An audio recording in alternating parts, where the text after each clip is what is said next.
बोल शंकर भगवान की जय। भगवान रुद्र के ब्रह्मा जी के मुख से प्रकट होने का रहस्य, रुद्र के महामहिम स्वरूप का वर्णन, उनके द्वारा रुद्र गणों की सृष्टि तथा ब्रह्मा जी के रोकने से उनका सृष्टि से विरत होना। ऋषि बोले, प्रभु आपने चतुर्मुख ब्रह्मा के मुख से परमात्मा रुद्रदेव की सृष्टि बताई है। इस विषय में हमको संशय होता है।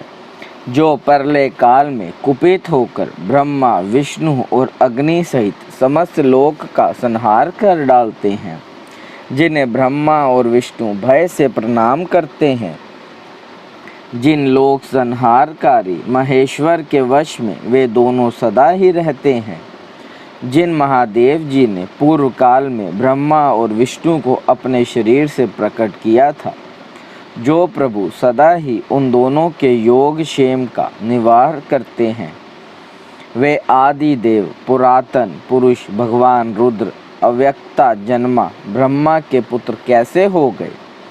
तात भगवान ब्रह्मा ने मुनियों से जैसी बात बताई थी वह सब आप ठीक ठीक कहिए।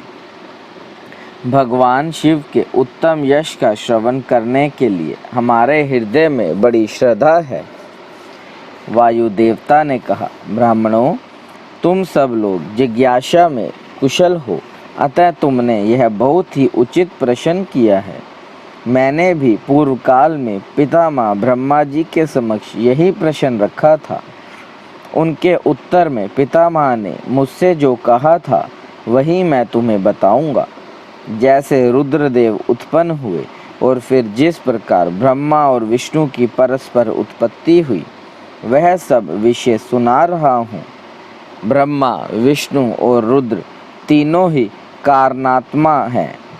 वे क्रमशः चराचर जगत की सृष्टि, पालन और संहार के हेतु हैं और साक्षात महेश्वर से प्रकट हुए हैं। उनमें परम ऐश्वर्य विद्यमान है। वे परमेश्वर से भावित और उनकी शक्ति से अधिष्ठित हो सदा उनके कार्य में समर्थ होते हैं।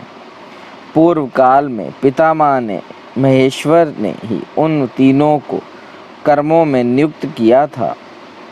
ब्रह्मा की सृष्टि कार्य में, विष्णु की रक्षा कार्य में तथा रुद्र की संहार कार्य में नियुक्ति हुई थी। कल्पांतर में परमेश्वर शिव के प्रसाद से रुद्रदेव ने ब्रह्मा और नारायण की सृष्टि की थी। इसी तरह दूसरे कल्प में जगन्मय ब्रह्मा ने रुद्र तथा विष्णु को उत्पन्न किया था। फिर कल्पांतर में भगवान विष्णु ने भी रुद्र तथा ब्रह्मा की सृष्टि की थी। इस तरह पुनः ब्रह्मा ने नारायण की और रुद्रदेव ने ब्रह्मा की सृष्टि की।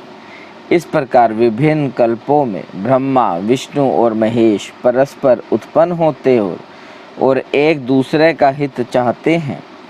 उन कल्पों के वृत्तांत को लेकर महर्षिगण उनके प्रभाव का वर्णन किया करते हैं। प्रत्येक कल्प में भगवान रुद्र के आविर्भाव का जो कारण है उसे बता रहा हूँ। उनके प्रादुर्भाव से ब्रह्मा जी की सृष्टि का प्रवाह अविच्छिन्न रूप से चलता रहता है। ब्रह्मांड से उत्पन्न होने वाले ब्रह्मा प्रत्येक कल्प में प्रजा की सृष्टि करके प्राणियों की वृद्धि न होने से जब अत्यंत दुखी हो मूर्छित हो जाते हैं, तब उनके दुख की शांति और प्रजा वर्ग की वृद्धि के लिए उन कल्पों में रुद्रगणों के स्वामी काल स्वरूप नील लोहित महेश्वर रुद्र अपने कारणभूत परमेश्वर की आज्ञा से ब्रह्मा जी के पुत्र होकर उन पर अनुग्रह करते हैं। वे ही तेजो राशि, अनामय, अनादि, अनंत, धाता, भूत संहारक और सर्वव्यापी भगवान ईश परम ऐश्वर्य से संयुक्त परमेश्वर से भावित और सदा उन्हीं की शक्ति से अधिष्ठित हो उन्हीं के चिन्ह धारण करते हैं, उन्हीं के नाम से प्रसिद्ध हो, उन्हीं के सम्मान रूप धारण कर उनके कार्य में समर्थ होते हैं। इनका सारा व्यवहार उन्हीं परमेश्वर के समान होता है। ये उनकी आज्ञा के पालक हैं। सहस्त्रों सूर्यों के समान उनका तेज है। वे अर्धचंद्र को आभूषण के रूप में धारण करते हैं। उनके हार बाजूबंद और कड़े सर्पमय हैं।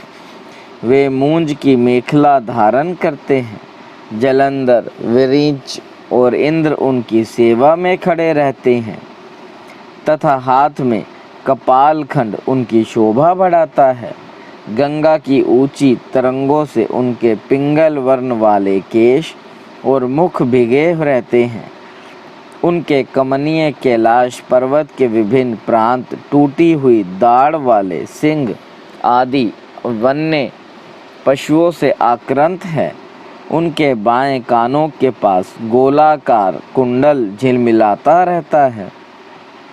वह महान वृषभ पर सवारी करते हैं। उनकी वाणी महान मेघ की गर्जना के समान गंभीर है। कांति प्रचंड अग्नि के समान उद्दीप्त है और बल पराक्रम भी महान है। इस प्रकार ब्रह्मपुत्र महेश्वर का विशाल रूप बड़ा भयानक है। वे ब्रह्मा जी को विज्ञान देकर सृष्टि कार्य में उनकी सहायता करते हैं। अतः रुद्र के कृपा प्रसाद से प्रत्येक कल्प में प्रजापति की प्रजा सृष्टि प्रवाह रूप से नित्य बनी रहती है। एक समय ब्रह्मा जी ने नील लोहित भगवान रुद्र से सृष्टि करने की प्रार्थना की। तब भगवान रुद्र ने मानसिक संकल्प के द्वारा बहुत से पुरुषों की सृष्टि की। वे सब के सब उनके समान ही थे। सब ने जटाजूट धारण कर रखे थे। सभी निर्भय, नीलकंठ और त्रिनेत्र थे। जरा और मृत्यु उनके पास नहीं पहुंचने पाती थी। चमकीले शूल उनके श्रेष्ठ आयुध थे।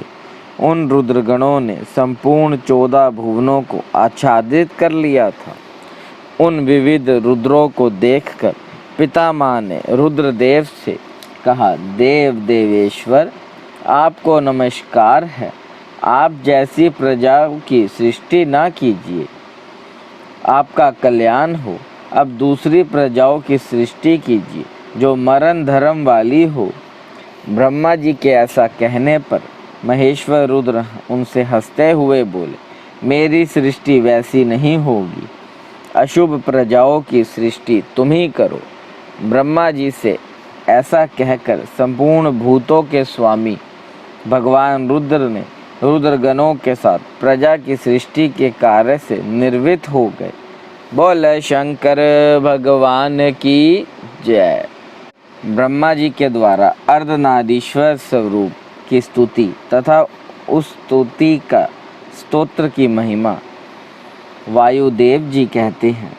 जब फिर ब्रह्मा जी की रची हुई प्रजा बढ़ ना सकी, तब उन्होंने पुनः मैथुनी सृष्टि करने का विचार किया। इसके पहले ईश्वर ने नारियों का समुदाय प्रकट नहीं हुआ था, इसलिए तब तक पितामह मैथुनी सृष्टि नहीं कर सके थे। तब उन्होंने मन में ऐसा विचार को स्थान दिया जो निश्चित रूप से उनके मनोरथ की सिद्धि में सहायक था। उन्होंने सोचा कि प्रजाओं की वृद्धि के लिए परमेश्वर से ही पूछना चाहिए, क्योंकि उनकी कृपा के बिना ये प्रजाएं बढ़ नहीं सकती। ऐसा सोचकर विश्वात्मा ब्रह्मा ने तपस्या करने की तैयारी की। तब जो आज्ञा अनंता, लोक भाविनी, सूक्ष्मतरा, शुद्धा, भावगमया, मनोहरा, निर्गुणा, निरपंचा, निष्कला, नित्या तथा सदा ईश्वर के पास रहने वाली जो उनकी पराशक्ति है, उसी से युक्त भगवान त्रिलोचन का अपने हृदय में चिंतन करते हुए ब्रह्मा जी बड़ी भारी तपस्या करने लगे। तीव्र तपस्या में लगे हुए परमेष्टि ब्रह्मा पर उनके पिता महादेव जी थोड़े ही समय में संतुष्ट हो गए। तदनंतर अपने अनिर्वचनीय अंश से किसी अद्भुत मूर्ति में आविष्ट हो भगवान महादेव आधे शरीर से नारी और आधे शरीर से ईश्वर होकर स्वयं ब्रह्मा जी के पास गए।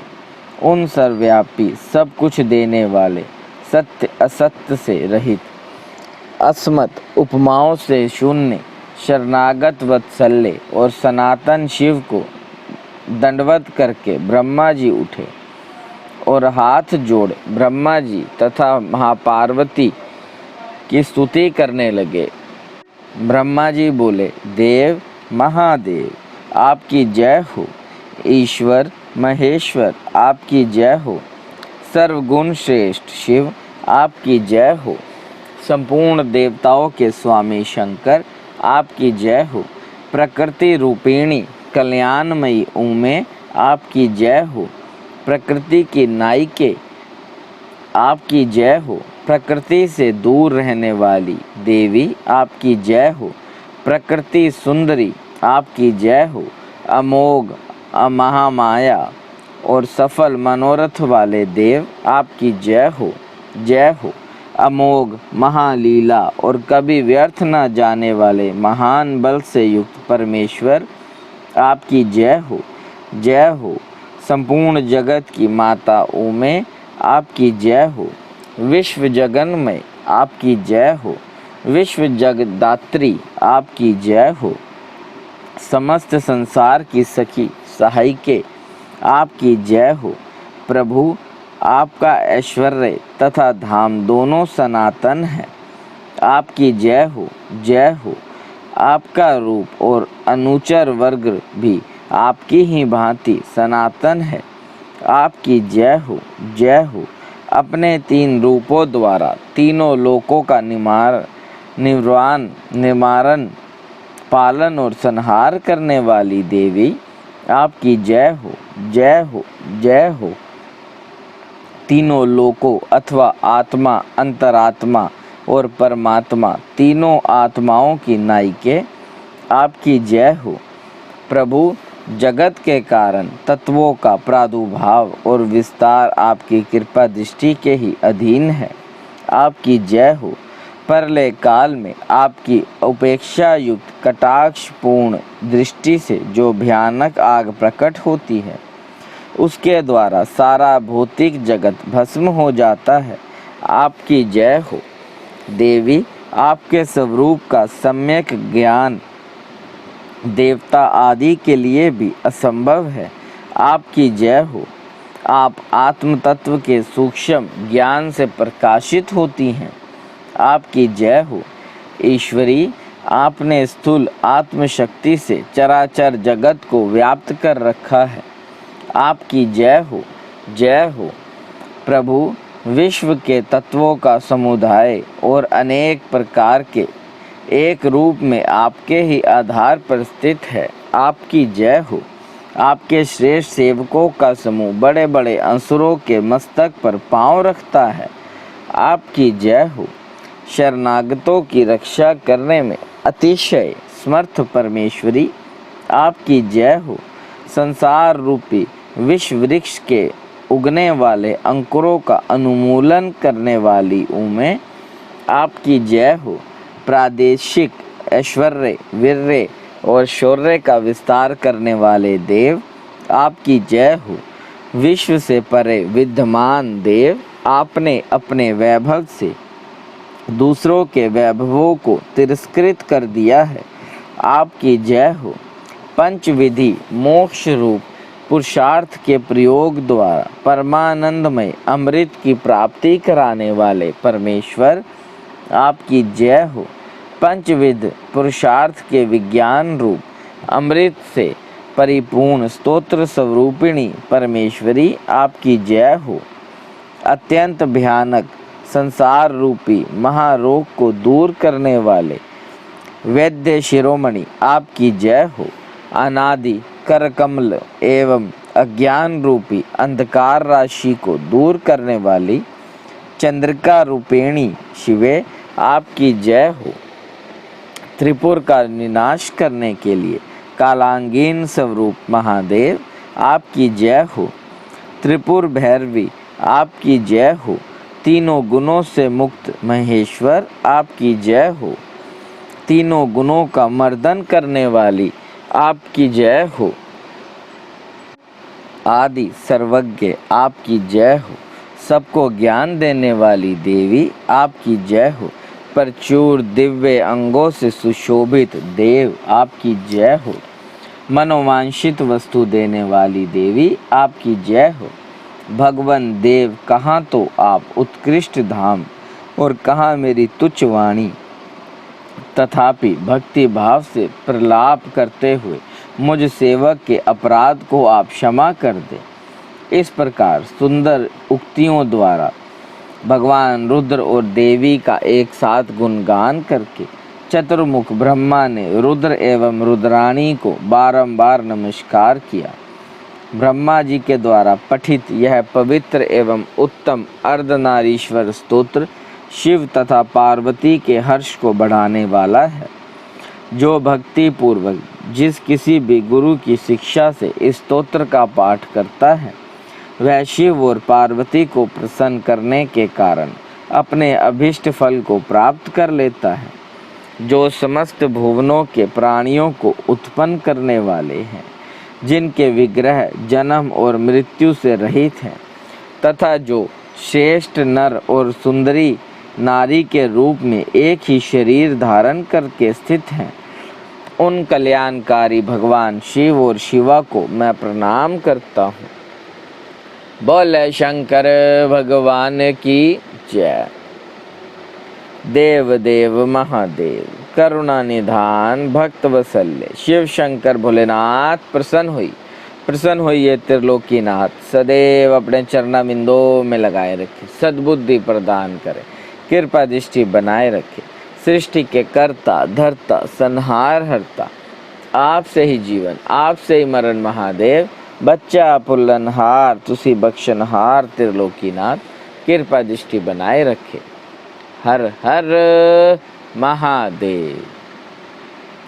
शंकर जिनका नाम है, कैलाश जिनका धाम है, मेरे भोले बाबा को मेरा बारंबार प्रणाम है। हर हर महादेव शंभु, काशी विश्वनाथ गंगे। हर हर महादेव शंभु, काशी विश्वनाथ गंगे। हर हर महादेव। ओम नमः शिवाय।